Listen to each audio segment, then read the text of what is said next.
Hello दोस्तों, आप सभी का हमारे YouTube channel history with Idris Khan में आप सभी का स्वागत है।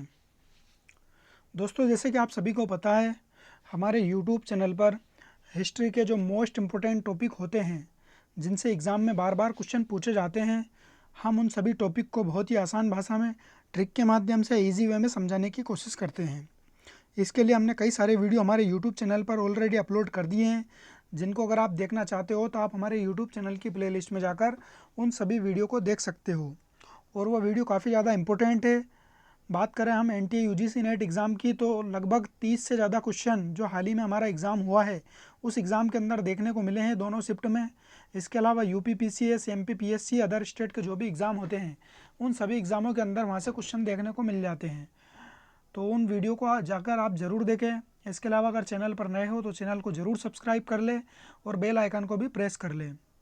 इसके बाद बात करते हैं हम आज के वीडियो की। तो आज के वीडियो के अंदर हम चोल राजवंश के ऊपर बात करने वाले, जिसका आज हम पार्ट 3 यानी कि इससे पहले के पार्ट 1 और पार्ट 2 हम अपलोड कर चुके हैं। जिनको अगर नहीं देखा हो तो प्ले लिस्ट में जाकर उनकी वीडियो ज़रूर जाकर देखें। तो पार्ट 3 के अंदर हम कोलुतुंग प्रथम से लेकर तो राजेंद्र तृतीय तक का इतिहास हम देखने वाले हैं, जो हमारा संपूर्ण चोल राजवंश आज के इस वीडियो के माध्यम से हमारा कंप्लीट हो जाएगा। तो दोस्तों, हम चलते हैं हमारी स्लाइड के ऊपर, जहाँ इस टॉपिक को बहुत ही अच्छे तरीके से आज डिस्कस करने वाले हैं। और चोल राजवंश की अगर बात करें दोस्तों, चोल राजवंश हर तरह के एग्ज़ाम के अंदर यहाँ से क्वेश्चन पूछा जाता है। एनटी यूजीसी नेट का तो सबसे ज़्यादा फेवरेट टॉपिक माना जाता है। यहाँ से लगातार मतलब हर एग्ज़ाम के अंदर 1 से 2 क्वेश्चन यहाँ से पूछे जाते हैं। तो ये वीडियो काफ़ी ज़्यादा इंपॉर्टेंट रहने वाली है। वीडियो को बिल्कुल भी स्किप नहीं करना है, वीडियो को पूरा ज़रूर देखना है।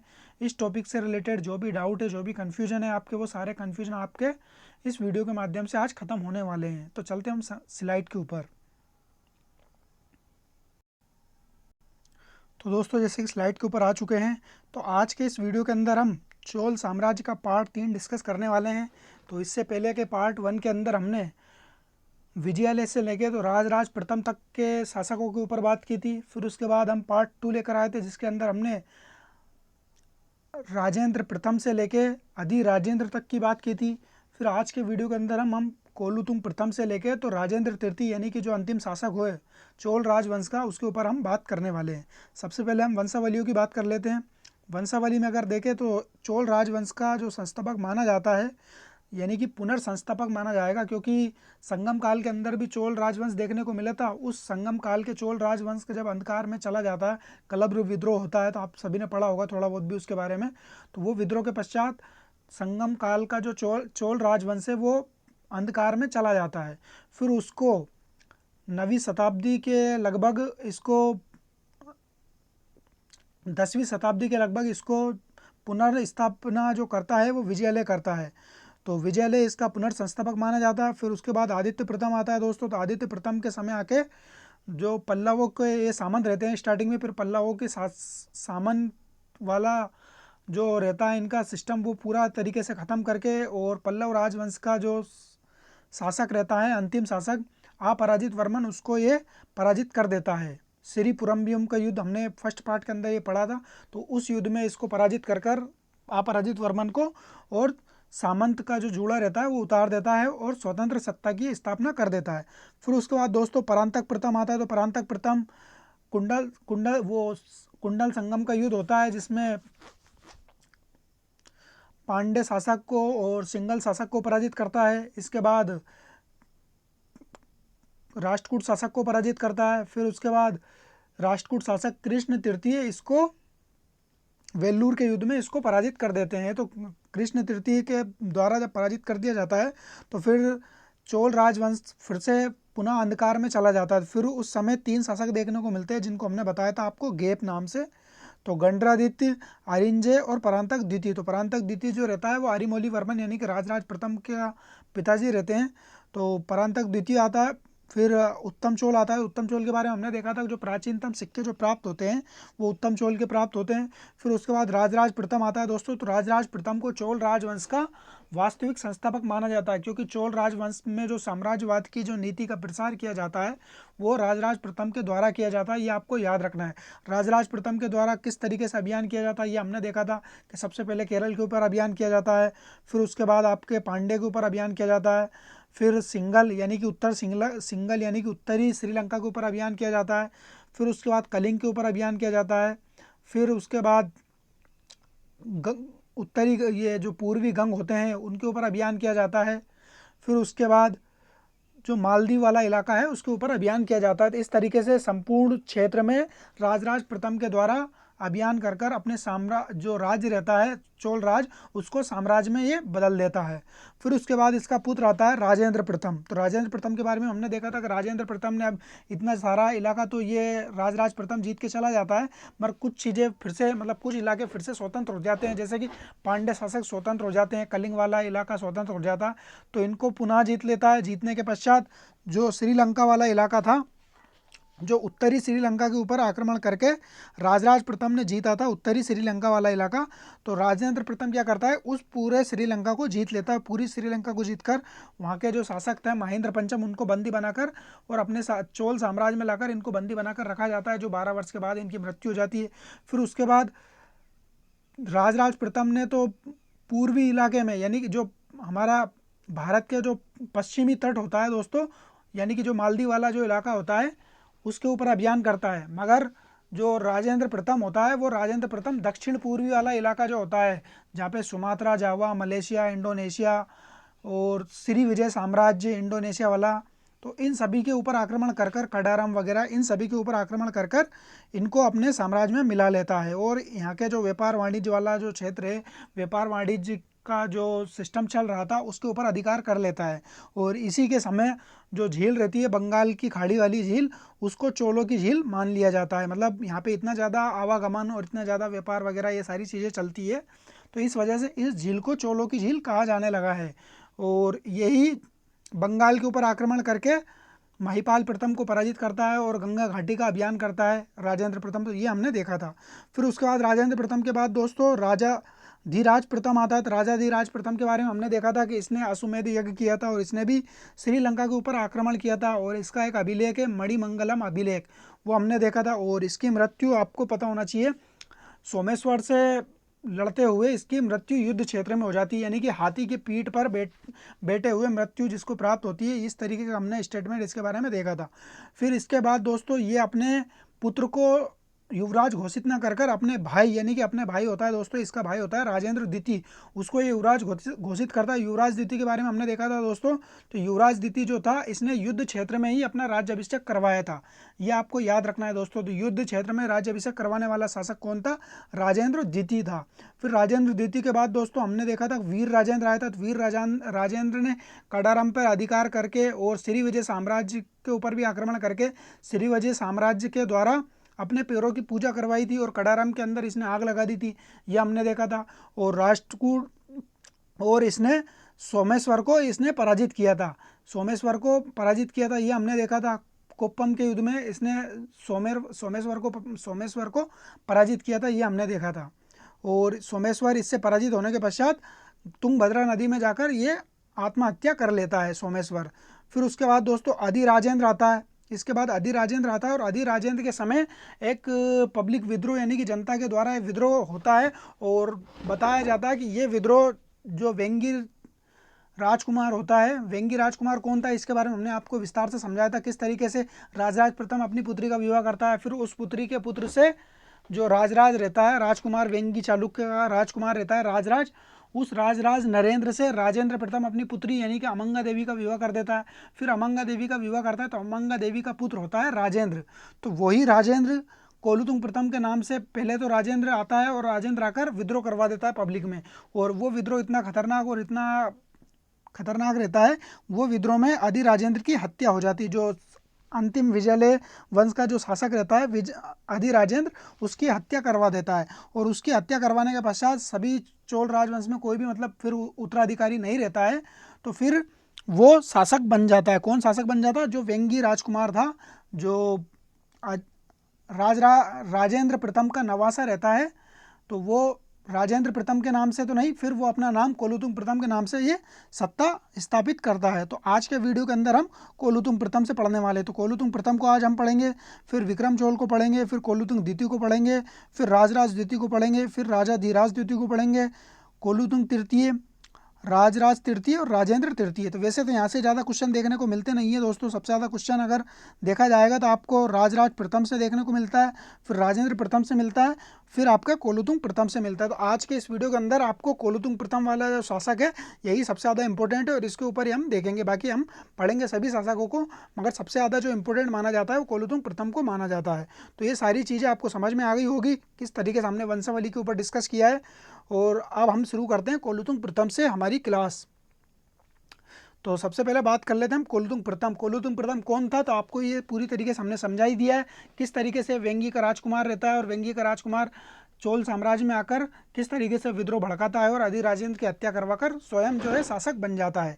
तो इसका मूल नाम क्या है? मूल नाम इसका राजेंद्र है, क्योंकि इसके जो पिताजी है वो राजराज है। तो राजराज कौन थे? राजराज का नवासा। और राजेंद्र कौन है? तो ये राजेंद्र प्रथम का नवासा है। तो इस तरीके से दोस्तों इनका जो नाम था अपने नाना के ऊपर, यानी कि इनकी जो माता होती है ये माता अपने पिता के नाम पर ही अपने पुत्रों के नाम रख देती थी। इस वजह से राजराज की जो बेटी थी उसने अपने पुत्र का नाम भी राजराज रखा था, राजराज नरेंद्र। फिर राजराज नरेंद्र का विवाह हुआ था अमंगा देवी से। तो अमंगा देवी किसकी पुत्री थी? राजेंद्र प्रथम की। तो राजेंद्र प्रथम के नाम पर ही उसकी पुत्री अमंगा देवी ने अपने पुत्र का नाम राजेंद्र रख दिया था। फिर चीनी नाम जो देखने को मिलता है दोस्तों, देवकुलो इसका चीनी नाम देखने को मिल जाता है। तो ये आपको याद रखना है दोस्तों। देवकुलो किसको कहा जाता है चीनी नाम में? तो देवकुलो कहा जाता है कोलुतुंग प्रथम को।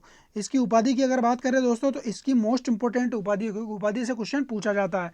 तो इसकी उपाधि है दोस्तों सुगमट वृत्ति। तो सुगमट वृत्ति इसको क्यों कहा जाता है दोस्तों?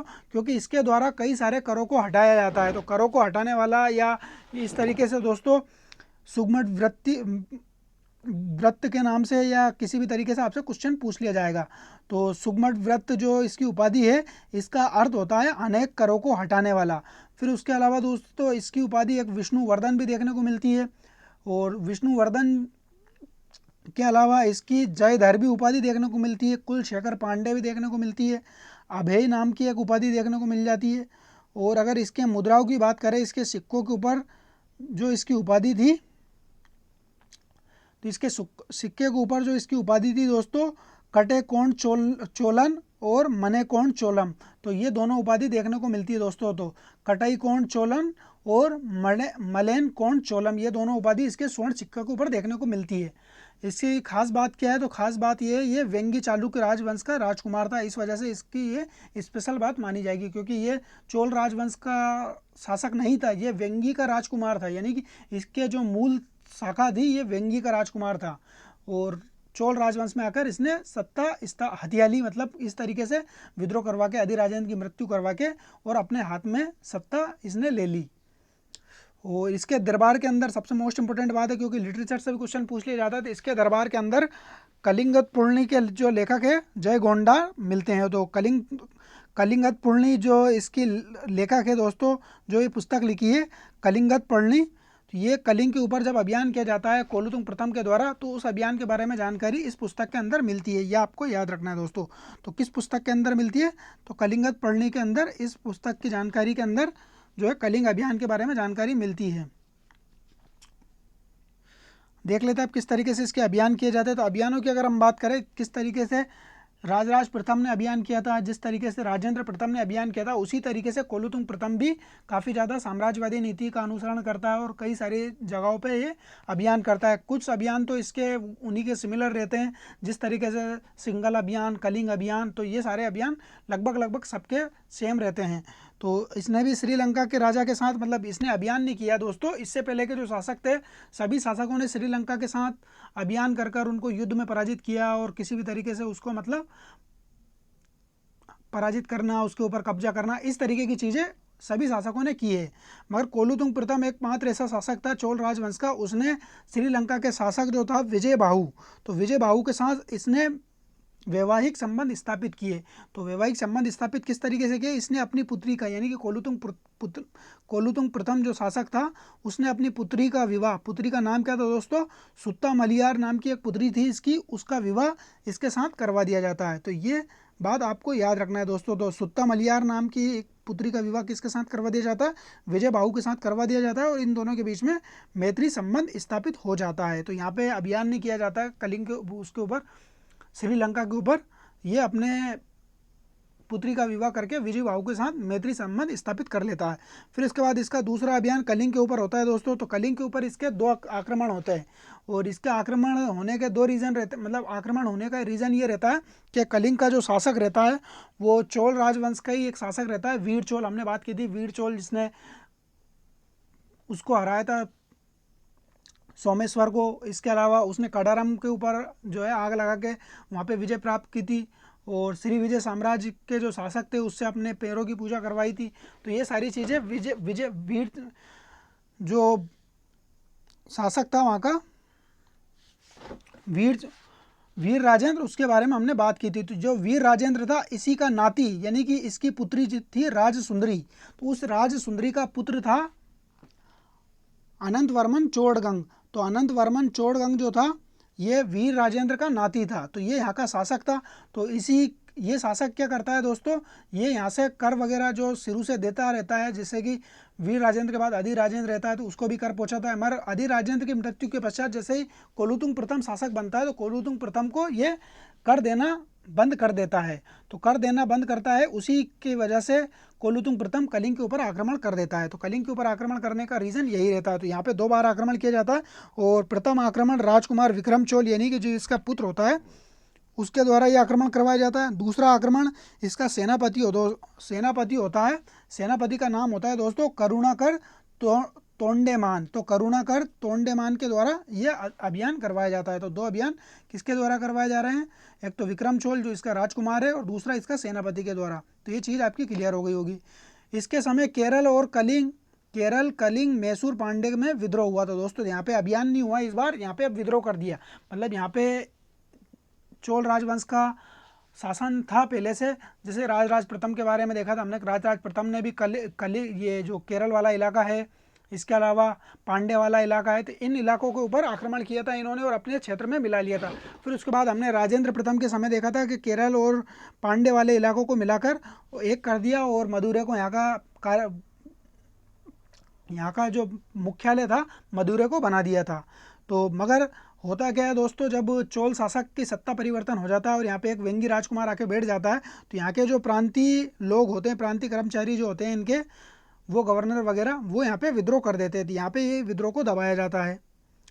इसके बाद दोस्तों नरलोकवीर नाम का एक इसका सहायक मिलता है, जिसके द्वारा उसकी सहायता प्राप्त करके ये दक्षिण में अभियान करने में ये मदद करता है। कोलुतुंग प्रथम के द्वारा दक्षिण के राज्यों में अभियान करता है, दक्षिण के राज्यों के जो विद्रोह को दबाता है, तो वहाँ पे जो इसकी सहायता करता है वह नरलोकवीर नाम का एक व्यक्ति होता है, वो इसकी सहायता करता है। ये चीज़ें आपकी क्लियर हो गई होगी दोस्तों। किस तरीके से आपको समझना है, श्रीलंका के विजय बाहु से अपनी पुत्री का विवाह कर देता है। तो इस तरीके से यहाँ पे तो इनका जो है फ्रेंडली इनका रिलेशन क्रिएट हो गया। फिर उसके बाद ये कलिंग के ऊपर आक्रमण करता है, 2 बार आक्रमण करता है। पहला आक्रमण विक्रम चोल, दूसरा आक्रमण इसका जो सेनापति थे कर्णुकार तोंडमान, इसके द्वारा यहाँ पे आक्रमण करवाया जाता है। और आक्रमण करने का रीज़न क्या था दोस्तों, यहाँ का जो शासक था अनंत वर्मन चोड़गंग। तो आपने देखा होगा दोस्तों गंग राजवंश की जो स्थापना होती है वो इसी तरीके से होती है। दुर्विनीत वगैरह जो आपको देखने को मिलते हैं वो यहीं के मिलते हैं, चोड़गंग ये गंग राजवंश की। तो यहाँ का कलिंग शासक था अनंत वर्मन चोड़गंग।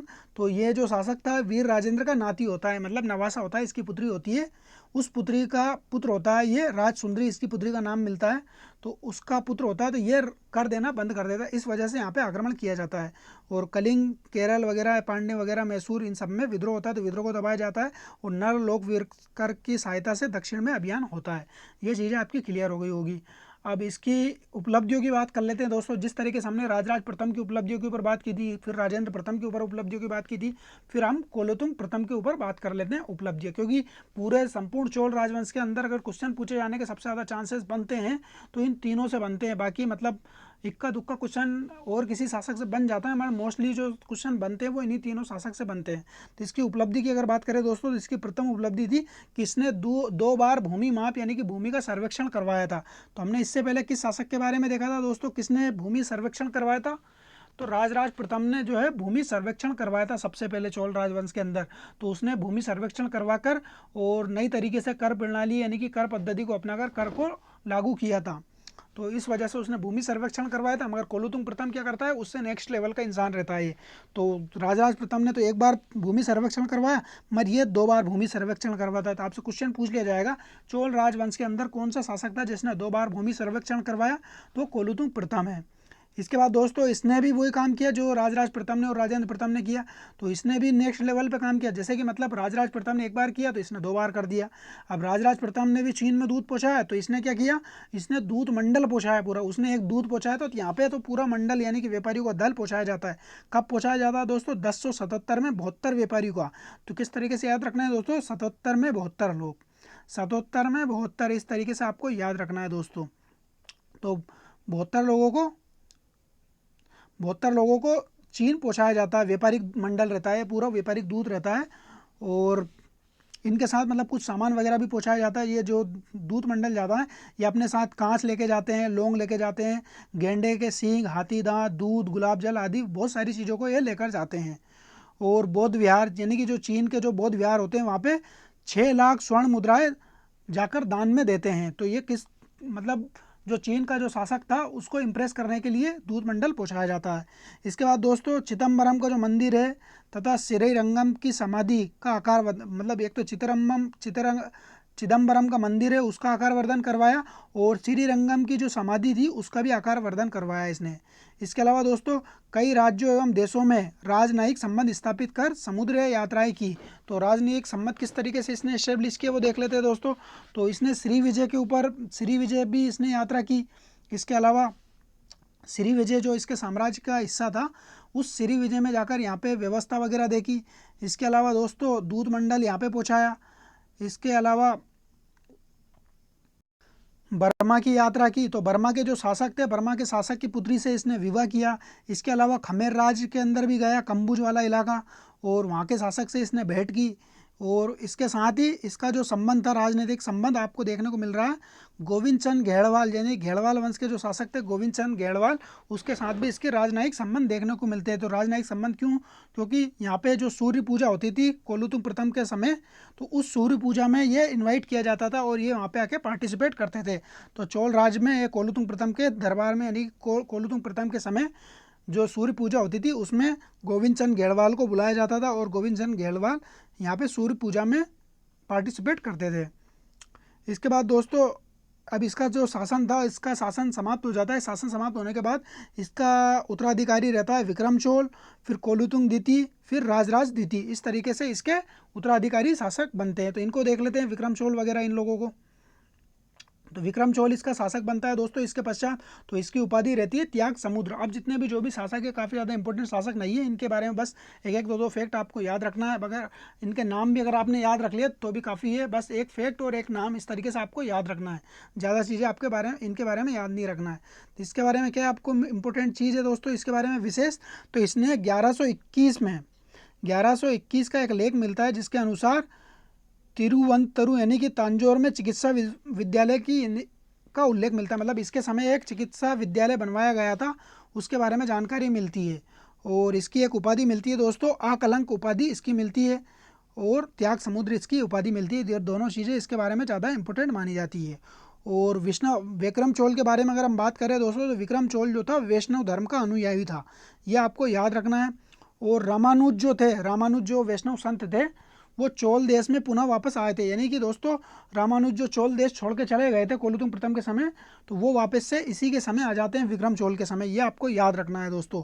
फिर उसके बाद कोलुतुंग द्वितीय आएगा। कोलुतुंग द्वितीय के समय भी काफ़ी ज़्यादा प्रतिक्रिया देखने को मिली, क्योंकि कोलुतुंग द्वितीय जो रहता है वो शैव शासक रहता है।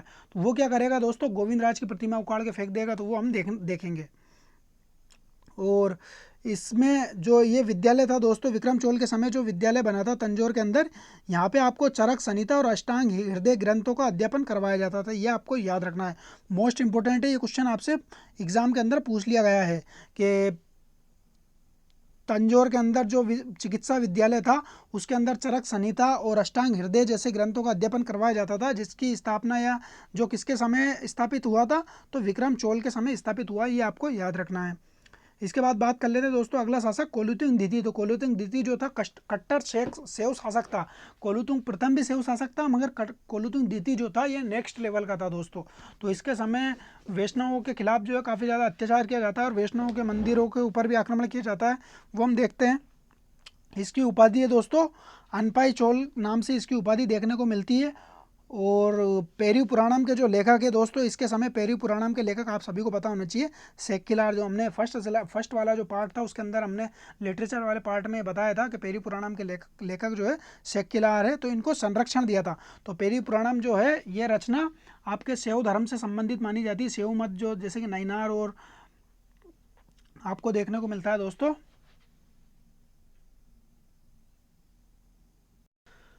दक्षिण भारत के अंदर जब धर्म सुधार आंदोलन चलता है 7वीं 8वीं शताब्दी में, तो वहाँ पे आपको अलवार और नैनार दो शाखाएं देखने को मिलती है। तो अलवार जो रहती है वो आपके वैष्णव संप्रदाय से संबंधित रहती है और नैनार जो रहती है दोस्तों वो शैव धर्म से संबंधित रहती है। तो ये पेरी पुराणम जो ग्रंथ है आपका शैव धर्म से संबंधित है और इसके लेखक सेक्किलार है।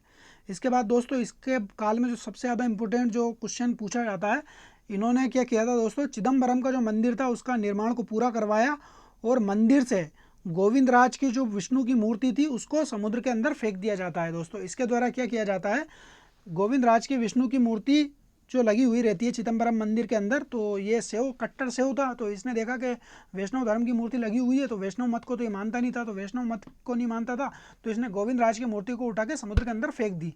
तो वहीं पे जो शासक थे जो वहीं पे जब वो वैष्णव संत रहते हैं रामानुजाचार्य, वो छलांग लगाकर समुद्र से उस मूर्ति को पकड़ लेते हैं, मतलब उस मूर्ति को डूबने नहीं देते और मूर्ति को उठाकर और कहीं दूसरे स्थान पर उसको स्थापित करवा दिया जाता है। और बाद के शासक आकर इस मूर्ति को पुनः उसी जगह पर इसी मंदिर में अंदर चिदम्बरम मंदिर के अंदर स्थापित करवा दिया जाता है। लगभग शायद विजयनगर साम्राज्य के समथिंग ये बात देखने को मिलती है। जो ये मूर्ति रहती है गोविंद राज की विष्णु की मूर्ति, वो पुनः इसी चिदम्बरम मंदिर के अंदर स्थापित करवा दी जाती है। तो ये आपको याद रखना है दोस्तों। इसके समय की सबसे इंपॉर्टेंट घटना यही देखने को मिलती है। और दूसरी पेरी पुराणम के लेखक सेक्किलार थे, ये आपको याद रखना है, जो इसके दरबारी थे। इसके बाद बात कर लेते हैं दोस्तों राजराज द्वितीय की। तो राजराज द्वितीय के बारे में कोई ज़्यादा इंपॉर्टेंट चीज़ें नहीं है। इसमें तमिल संरक्षक की उपाधि धारण की थी दोस्तों, तो तमिल संरक्षक की उपाधि धारण की। इसके अलावा राजराज जो था राजराज के पश्चात जो शासक बने दोस्तों, इसके बाद जो शासक बने राजनीति नहीं है दोस्तों। राजराज के पश्चात जो शासक बने राजराज द्वितीय के पश्चात राजाधिराज द्वितीय, कोलुतुंग तृतीय और राजराज तृतीय और राजेंद्र तृतीय ये प्रमुख शासक बने हैं। तो ये देख लेते हैं दोस्तों।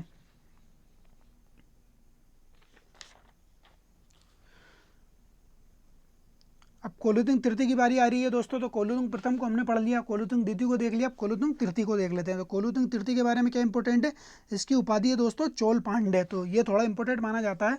तो चोल पांडे इसकी उपाधि है और इसके समय एक अकाल पड़ता है, वो भी हम देखेंगे दोस्तों। तो विशेष क्या है, पांडे जो शासक था दोस्तों, पांडे राजवंश यहाँ पे था। तो पांडे राजवंश फिर से मतलब लगभग राजराज प्रथम ने भी इसके ऊपर आक्रमण किया, परांतक प्रथम ने भी इसके ऊपर आक्रमण किया, राजेंद्र प्रथम ने भी इसके ऊपर आक्रमण किया। फिर कोलुतुंग प्रथम आता है तो उसके समय भी यहाँ पे विद्रोह हो जाता है। तो इस तरीके से दोस्तों पांडे जो है इनके अधिकार क्षेत्र में आता रहता है और फिर से स्वतंत्र हो जाता है, कभी विद्रोह कर देता है। इस तरीके से ये चीज़ें चलती रहती है। तो यहाँ पे क्या होता है दोस्तों, कोलुतुंग तृतीय के द्वारा पांडे राजवंश के ऊपर आक्रमण किया जाता है और वहाँ का जो अभिषेक मंडप होता है उसको नष्ट करके उसको गधों के द्वारा जुतवा दिया जाता है। मतलब वहाँ पे गधों के द्वारा उसको पूरा तहस नहस करवा दिया जाता है, ये आपको याद रखना है।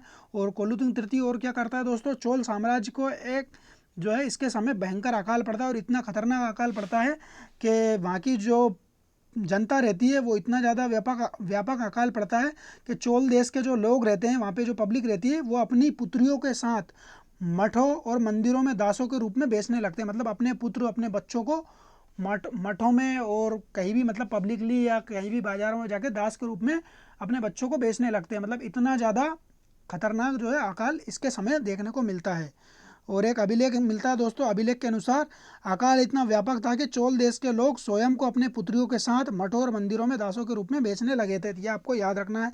इसके बाद दोस्तों त्रिवयूर के अंदर इसके द्वारा एक विद्यालय की स्थापना की जाती है और इसके दरबार में तमिल रामायण जो काफ़ी ज़्यादा इंपॉर्टेंट मानी जाती है दोस्तों। तमिल रामायण के भी जो अनुवादक रहे हैं मलयालम अनुवाद में पूछ लिया जाता है, बंगाली अनुवाद में पूछ लिया जाता है, तमिल अनुवाद में पूछ लिया जाता है। इस तरीके से रामायण से रिलेटेड जो है हमने एक वीडियो अपलोड कर रखा है, आप अगर चाहो तो प्लेलिस्ट में जाकर वो वीडियो देख सकते हो। तो तमिल रामायण के जो लेखक माने जाते हैं दोस्तों, इसका ना रामायण का जो अनुवाद किया था तमिल में, वो रामावतारम के नाम से अनुवाद किया था। और इसके लेखक थे दोस्तों कंबन, तो इसके अनुवादक कंबन माने जाते हैं, वो इसी के दरबारी थे। तो कोलुतंग प्रथम के समय भी एक दरबारी देखने को मिला था, कोलुतंग द्वितीय के समय भी मिला था, और कोलुतंग तृतीय के समय भी मिला था। तो ये आपको याद रखना है दोस्तों। तो कोलुतंग प्रथम के समय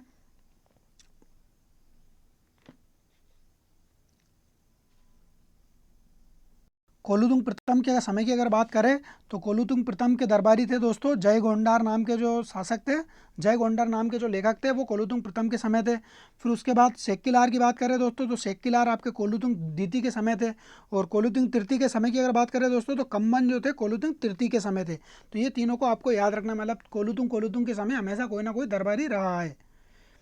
इसके बाद अब आगे बात कर लेते हैं राजराज तृतीय की। तो राजराज तृतीय की अगर बात करें दोस्तों, तो इसको सुंदर पांडे ने बंदी बना लिया था। तो ये इसको जो पांडे शासक थे, पांडे शासक कभी भी मतलब ख़त्म नहीं हुए थे इन लोगों से, मतलब इनके ऊपर आक्रमण किया जाता है, फिर से स्वतंत्र हो जाते हैं, कभी विद्रोह कर लेते हैं। तो इस तरीके से ये चीज़ें चलती रहती थी। अंत में पांडे शासक ही इनकी सत्ता को समाप्त कर देते हैं, वो देख लेते हैं। तो सुंदर पांडे के द्वारा इसको बंदी बना लिया जाता है। तो इसी समय दोस्तों दक्षिण भारत के अंदर होयसल राजवंश होता है दोस्तों। तो होयसल राजवंश के बारे में हमने देखते हैं कि होयसल राजवंश होता है। उसी होयसल, ये होयसल आपको खिलजी राजवंश के समय तक देखने को मिल जाता है। तो होयसल राजवंश का एक शासक होता है नरसिंह द्वितीय। तो वहाँ के जो शासक थे दोस्तों, होयसल राजवंश के शासक नरसिंह द्वितीय, वो इसको बंदी से मुक्त करवाते हैं। और मुक्त करवाने के पश्चात एक उपाधि धारण करते हैं दोस्तों, चोल राज प्रतिष्ठापनाचार्य, मतलब चोल राज की ये प्रतिष्ठापित करते हैं। तो ये उपाधि ये धारण करते हैं दोस्तों। कौन धारण करते हैं? नरसिंह द्वितीय, क्योंकि ये सुंदर पांडे से ये बंदी बने हुए थे राजराज तृतीय, इसको ये छुड़ाते हैं। और छुड़ाने के पश्चात चोलराज प्रतिष्ठापनाचार्य की उपाधि धारण करते हैं। इसके बाद राजेंद्र तृतीय आता है दोस्तों। तो राजेंद्र तृतीय अंतिम चोल शासक है, इसको चोल राजवंश का अंतिम शासक माना जाता है। और इसे पांडे शासक सुंदर पांडे ने अपना सामंत बना लिया। तो फिर से पांडे शासक ने इसके ऊपर आक्रमण करके इसको सामंत बना लिया। और 1279 ईस्वी में कुलशेखर पांडे ने चोल सत्ता का अंत कर दिया। तो कुल मिला के पांडे राजवंश इनके समय कभी भी मतलब अधिकार में नहीं आया। कभी अधिकार में कर लेते थे, कभी फिर से स्वतंत्र हो जाता, कभी विद्रोह कर देता। इस तरीके से ये सारी चीज़ें चलती रही और आखिरकार पांडे राजवंश ने चोल सत्ता को समाप्त कर दिया। ये चीज़ें आपकी क्लियर हो गई होगी। तो एक बार थोड़ा ब्रीफ में समझ लेते हैं सारी चीज़ों को, क्या क्या हमने पढ़ा है दोस्तों आज के वीडियो के अंदर। तो कोलुतुंग प्रथम को हमने सबसे पहला, तो कोलुतुंग प्रथम का मूल नाम राजेंद्र था। चीनी नाम इसको देवकुल कहा जाता है दोस्तों। उपाधि इसकी सुंगमट व्रती थी, सुंगमट व्रत इसकी उपाधि, क्योंकि इसने कई सारे करों को हटाया था। विष्णुवर्धन इसकी उपाधि थी। स्वर्ण सिक्कों के ऊपर इसकी ये दो उपाधि देखने को मिलती है। और विशेष क्या, क्योंकि ये वेंगीर चालुक राजवंश का राजकुमार था, ये विशेष है इसके दरबार में। कलिंग पर्णी के लेखक जय गोंडार इसके दरबार में रहते थे। और इसके आगे दोस्तों इसके अभियान की अगर हम बात करें दोस्तों, श्रीलंका का जो शासक था विजय बाहू, उसके साथ अपनी पुत्री का विवाह कर देता है। और विवाह करने के बाद इससे मैत्री संबंध स्थापित कर लेता है। इसके जो शिलालेख है उसके ऊपर जानकारी मिलती है कि इसने कलिंग के ऊपर 2 बार आक्रमण किया था। पहला आक्रमण विक्रम चोल इसके उत्तराधिकारी यानी कि जो इसका राजकुमार था उसके द्वारा, दूसरा इसका सेनापति के द्वारा आक्रमण किया जाता है। और जिस समय आक्रमण किया जाता है उस समय अनंत वर्मन चोल गंग का शासक देखने को मिलता है। और ये वीर राजेंद्र का नाती रहता है। और इसके समय केरल, कलिंग, मैसूर पांडे के विद्रोह को दबाया जाता है और नल लोकवीर इसकी सहायता करता है। यह चीज़ें हमने कोलुतुंग प्रथम के बारे में पढ़ी थी। और उपलब्धियों की अगर बात करें दोस्तों, तो इसने 2 बार भूमि का सर्वेक्षण करवाया, 1 बार भूमि का सर्वेक्षण राजराज प्रथम ने करवाया। 1077 के अंदर 72 व्यापारियों के दल को भेजा था। इसके बाद चिदम्बरम मंदिर और श्रीरंगम मंदिर का आकार वर्धन करवाया दोस्तों। और कई राज्यों देशों के राजनीतिक संबंध स्थापित करवाए। और सूर्य पूजा में इनवाइट करता था गोविंद चंद्र घेड़वाल को।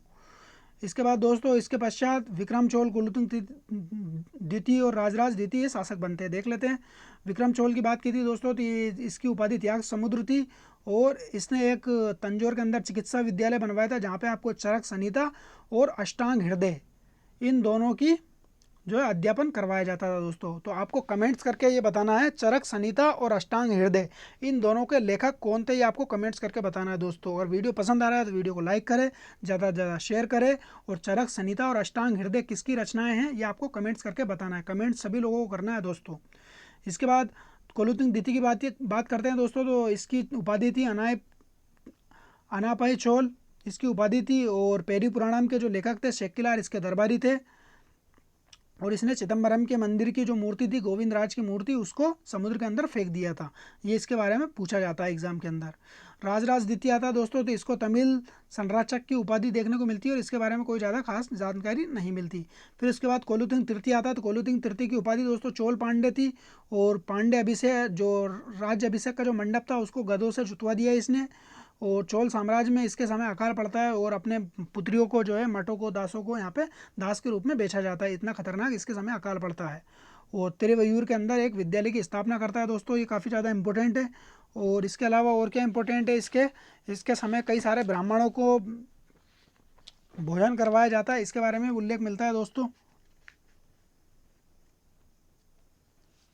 इसके बाद इसके दरबार में तमिल रामायण के लेखक थे कंबन, वो देखने को मिलते हैं। तो तीनों के समय कोई ना कोई देखने को मिल रहा है, ये आपको याद रखना है। इसके बाद राजराज तृतीय आता है दोस्तों, इसको बंदी बना लिया जाता है पांड्य शासकों के द्वारा, तो इसको जो होयसाल शासक है नरसिंह द्वितीय उसके द्वारा छुड़ा लिया जाता है, और छुड़ाने के पश्चात चोलराज प्रतिष्ठापनाचार्य की उपाधि धारण करता है। फिर राजेंद्र तृतीय आता है, राजेंद्र तृतीय अंतिम चोल शासक है, और इसको सुंदर पांडे ने अपना सामंत बनाया, और उसके बाद दूसरा शासक आता है कुलशेखर पांडे, उसने इसको समाप्त कर दिया। तो चोल राजवंश को समाप्त किसने किया? कुलशेखर पांडे ने किया। ये चीज़ें आपकी क्लियर हो गई होगी। अब थोड़ी इंपॉर्टेंट चीज़ों के ऊपर बात कर लेते हैं। तो महत्वपूर्ण जानकारी क्या है चोल राजवंश के, हमने पूरा संपूर्ण चोल राजवंश पढ़ा है, इसमें क्या इंपॉर्टेंट जानकारी वो भी एक बार देख लेते हैं। तो बंगाल की खाड़ी को चोलों की झील कहा जाता था, क्योंकि राजेंद्र प्रथम के समय दक्षिण पूर्वी एशिया सुमात्रा जावा के ऊपर जब आक्रमण करके वहाँ पे अधिकार कर लिया, तो काफ़ी ज़्यादा व्यापार वाणिज्य और आना जाना लगा रहता था। तो यहाँ पे संपूर्ण बंगाल की झील के ऊपर चोलों का पूरा अधिकार हो गया था, इस वजह से इसको चोलों की झील कहा जाने लगा। 1015 के अंदर राजराज प्रथम के द्वारा दूत मंडल भेजा जाता है। 1033 में राजेंद्र के द्वारा भेजा जाता है। 1077 में 72 व्यापारियों का कोलुतुंग प्रथम के द्वारा पहुंचाया जाता है। इसके बाद दोस्तों उत्तरी श्रीलंका को जीतने वाला राजराज प्रथम था, जबकि संपूर्ण श्रीलंका को जीतने वाला राजेंद्र प्रथम था। ये हमने देखा था दोस्तों के सबसे पहले जो उत्तरी श्रीलंका के ऊपर अधिकार किया जाता है और अनुराधापुर के ऊपर आक्रमण करके और अपनी राजधानी बनाता है दोस्तों दूसरी, और जयनाथ मंडलम पूरे क्षेत्र का नाम रख देता है। इसके बाद दोस्तों राजेंद्र प्रथम आता है। राजेंद्र प्रथम पूरे संपूर्ण श्रीलंका को जीतकर, और यहाँ का जो शासक था दोस्तों विजय भाऊ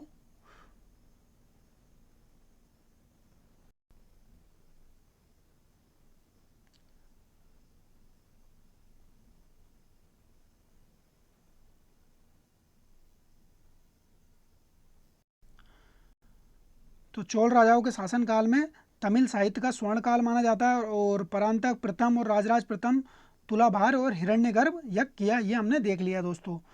इसके बाद अगर हम बात करें आगे, यहाँ पे हम बात कर रहे थे कि उत्तरी श्रीलंका को जीतने वाले राजराज प्रथम थे और संपूर्ण श्रीलंका को जीतने वाले राजेंद्र प्रथम थे। तो राजेंद्र प्रथम ने जो वहाँ का शासक था महेंद्र पंचम, उसको बंदी बनाकर लेकर आया और 12 वर्ष तक यहाँ पे कैद रखा, और यहीं पे इसकी मृत्यु हो जाती है। इसके बाद जय गोंडार ने कलिंगत्तोपर्णी लिखी, जहाँ पे आपको कलिंग आक्रमण के बारे में जानकारी मिलती है, जो कि कुलोत्तुंग प्रथम के द्वारा 2 बार आक्रमण किया जाता है, एक अपने युवराज के द्वारा विक्रम चोल के द्वारा और दूसरा उसके सेनापति के द्वारा। दूसरा दोस्तों सेक्किलार ने पेरी पुराणम लिखी, कोलुतुंग द्वितीय का दरबारी था। कंबन ने तमिल में रामायण लिखी, रामावतारम के नाम से कोलुतुंग तृतीय का दरबारी था। ये तीनों चीज़ें आपको याद रखना है। इसके बाद हम वंशावली की बात कर रहे थे दोस्तों, तो वंशावली में आपके विजयालय जो संस्थापक माना जाता है, यानी कि पुनर्संस्थापक। फिर उसके बाद आदित्य प्रथम आता है, तो आदित्य प्रथम जो सामंत वाली स्थिति है उसको खत्म करता है। फिर परांतक प्रथम आता है, जो पूर्णतः स्वतंत्र शासक माना जाता है। पहला सर्वप्रथम पूर्णतः शासक माना जाएगा आपका परांतक प्रथम। फिर उसके बाद गंडरादित्य अरिंजे और परांतक द्वितीय आते हैं। फिर उत्तम चोल आता है दोस्तों, जिसके सिक्के प्राचीनतम सिक्के इसके प्राप्त होते हैं। फिर राजराज प्रथम जो आपको वास्तविक संस्थापक माना जाता है, और उत्तरी श्रीलंका के ऊपर आक्रमण किया जाता है, हमने देख लिया। फिर राजेंद्र प्रथम आता है, फिर राजाधिराज प्रथम आता है, फिर राजेंद्र द्वितीय आता है, फिर वीर राजेंद्र, फिर अधिराजेंद्र जो है दोस्तों विजयलय वाली शाखा का अंतिम शासक है। फिर उसके बाद दोस्तों वेंगी का चालुक्य राजकुमार राजेंद्र यानी कि कोलुतुंग प्रथम के नाम से शासक बनता है। फिर विक्रम चोल, कोलुतुंग द्वितीय, राजराज द्वितीय, राजाधिराज द्वितीय, कोलुतुंग तृतीय, राजराज तृतीय और राजेंद्र तृतीय, इस तरीके से शासक बनते हैं। तो अंतिम शासक आपका राजेंद्र तृतीय है। अगर आपको क्रोनोलॉजी अगर आपको याद रखने में दिक्कत आ रही है इतनी ज़्यादा, तो आपको क्रोनोलॉजी बस इतनी वाले याद रखना है दोस्तों। ये पार्ट 1 वाला जो है, इस वाला इलाकों को आपको याद रखना है, क्योंकि मोस्टली जो क्वेश्चन पूछे जाते हैं यहीं से पूछे जाते हैं। अगर आप बात करें एनटीए यूजीसी नेट की, तो इस बार का जो क्वेश्चन पूछा गया था वो आदित्य प्रथम से पूछा गया था। आदित्य प्रथम ने ही पल्लव वंश के अंतिम शासक अपराजित वर्मन को पराजित करके उसकी हत्या कर दी थी। तो पल्लव वंश को समाप्त करने वाला जो शासक था वो आदित्य प्रथम था। यहीं से क्वेश्चन पूछा गया था। तो ये चीज़ें आपको याद रखना है दोस्तों। तो वीडियो अगर आपको पसंद आया तो वीडियो को लाइक करें, ज़्यादा से ज़्यादा शेयर करें, कमेंट्स करें। जो भी हमने आपसे क्वेश्चन पूछा है वो क्वेश्चन का आंसर आप ज़रूर दें। चैनल पर नए हो तो चैनल को तो आपको सब्सक्राइब कर ही लेना चाहिए, क्योंकि इतना ज़्यादा काफ़ी इंपॉर्टेंट कंटेंट आपको उपलब्ध करवाया जा रहा है, तो आपको शेयर करना बनता है। तो वीडियो को यहीं समाप्त करते हैं दोस्तों। थैंक यू, धन्यवाद।